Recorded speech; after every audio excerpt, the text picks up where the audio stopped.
नाज़रीन, इंडिया का एक इलाका है कोपल, उसका एक गांव है मियाँपुर, उसके अंदर एक मंदिर वाक़ है। हुआ कुछ यूँ कि ये 11 सितंबर का दिन था और एक शख्स मंदिर के बाहर खड़े होकर अपने मंदिर में अपने खुदाओं को पूज रहा था और उसको मंदिर के अंदर जाने की इजाज़त नहीं थी। और उसको मंदिर के अंदर जाने की इजाज़त सिर्फ़ इसलिए नहीं थी कि वो हिंदुओं की सबसे निचली ज़ात यानी दल्लत ख़ानदान से था। नाजरीन, हिंदुओं के अंदर ज़ात पात का ये गंदा निज़ाम सदियों से चला आ रहा है और अब तक इस पर मुकम्मल तौर पर अमल किया जाता है। हाँ, शहरी इलाकों में शायद कुछ कम कर दिया गया, लेकिन देही इलाकों में अब तक ये जुल्म होता है। हुआ कुछ यूँ कि वो मंदिर के बाहर खड़ा होकर अपने बच्चे के साथ, इसलिए कि उसके बच्चे की सालगिरह थी, इसलिए वो अपने बच्चे को साथ लाता है, बाहर खड़े होकर इबादत अपने खुदाओं की बातिल ही सही लेकिन अपने तौर पे करता है। और इस दौरान उसका बच्चा, जिसको कुछ भी खबर नहीं है, वो मंदिर के अंदर चला जाता है। बस इतनी सी बात होती है कि और उस शख्स को पकड़ लिया जाता है, गांव में लाया जाता है, उसको बुरा भला कहा जाता है और गांव की पंचायत बैठकर ये फैसला करती है कि इस बच्चे के बाप के ऊपर 25 से 30 हज़ार रुपये जुर्माना दायर किया जाए। उसका बाप रोता है कि मैं गरीब हूँ, मेरी मजदूरी की तनख्वाह भी इतनी नहीं होती, मगर उसको ये कहा जाता है कि उसको 25 हज़ार रुपये हर सूरत देने पड़ेंगे, इसलिए कि वो एक दल्लत ख़ानदान से है और इस निचली ज़ात को मंदिर के अंदर जाने की इजाज़त नहीं होती। अब ये अंदर दाखिल हो गया, लिहाजा मंदिर को अंदर से मुकम्मल तौर पर धोना पड़ेगा। इस वजह से उसके ऊपर 25 हज़ार रुपये जुर्माना आयद किया जाता है। नाजरीन, इंडिया का ये इलाका है कोपल, इसका गांव है मियाँपुर, इसके अंदर 450 ख़ानदान रहते हैं, जिनमें से 20% दल्लत ख़ानदान हैं। उनको इनकी इबादत गाहों में जाने की बिल्कुल भी इजाज़त नहीं है। उसके बाद ये फ़ैसला आगे बढ़ता है और उसका होता क्या है, इस हवाले से अब तक कोई अपडेट नहीं है। आज की वीडियो में हम बात करेंगे हिंदुओं की इस ज़ात पात के गंदे निज़ाम के बारे में। इंतहाई मुख्तसरन बात करेंगे। उस तरफ जाने से पहले आपने अगर हमारा चैनल अब तक सब्सक्राइब नहीं किया है तो इसको सब्सक्राइब भी कर लें और नोटिफिकेशन बेल को भी दबा दें, ताकि हमारी हर नई आने वाली वीडियो का नोटिफिकेशन आपको मिल जाए और आप इस तरह की वीडियोस देखकर अपनी मालूमात में इजाफा कर सकें। तो नाज़रीन, अब चलते हैं हिंदुओं की ज़ात पात के इस निज़ाम की तरफ। नाज़रीन, इस जदीद दौर में भी इस निज़ाम की तारीफ़ के मुताबिक हिंदुओं को 4 मुख्तलिफ़ तबक़ात में तकसीम किया जाता है, जिनके अंदर सबसे ऊंचा दर्जा ब्राह्मणों का है। और उसके बाद अगर देखा जाए तो कश्तरी, जिनको जंगजू और हुक्मरान वगैरह पुराने ज़माने में होते थे, उनको कश्तरी कहा जाता है, ये ज़ात दूसरे नंबर पर आती है। उसके बाद किसान और कारोबारी हजरात, जिनको वेश कहा जाता है, ये तीसरे नंबर पर आते हैं। उसके बाद शूदर यानी जो मजदूर तबका है वो शूदर कहलाता है, वो ज़ात चौथे नंबर पर आती है।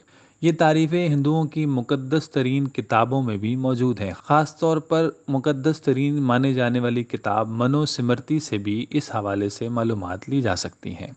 तो नाज़रीन, हिंदुओं की ये 4 ज़ातें हैं। उसके बाद एक ज़ात आती है जिसको हम कहते हैं अछूत, उस ही का दूसरा नाम दल्लत है।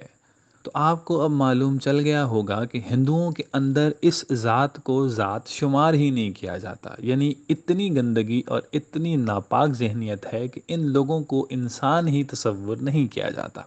बहरहाल, ऊपर वाली 4 किस्में जो हमने आपको बताई, इनके तबकात के अंदर फिर 3000 मज़ीद ज़ातें हैं और 25,000 ज़ेली ज़ातें हैं, जिनको आमतौर पर हर एक ही किस्म के पेशे तक महदूद रखा जाता है।